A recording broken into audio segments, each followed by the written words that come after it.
65-year-old Dwayne Butler spends his day at his Texarkana employment agency, helping others find a job. But it was his wife and doctors who helped him seek treatment for a condition that had lasted for 30 years, his snoring.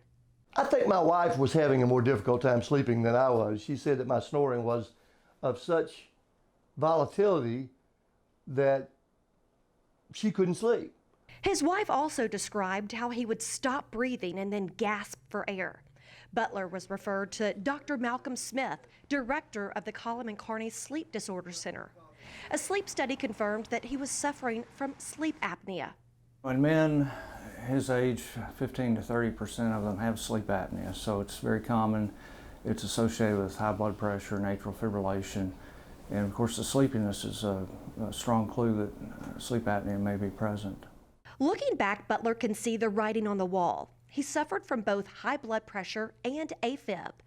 And for fatigue, some days were harder than others.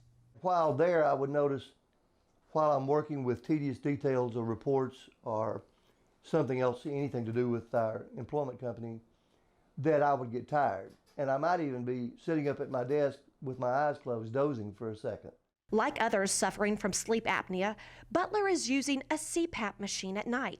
The device forces air into his mouth and nose to keep the airway open.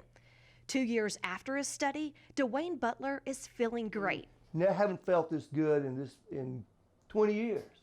It's great that he feels better, and that's the main thing. But even more important, perhaps, is that the blood pressure and atrial fibrillation are less of a problem with control of the sleep apnea. Dr. Smith says treating sleep apnea can help many other medical conditions like heart failure, diabetic control, and reduces the risk of stroke. He says if you suffer from snoring, excessive sleepiness, or stop breathing at night, ask your primary care physician if you should undergo a sleep study. For the Collom Carney News Network, I'm health reporter Chrissy Coyle.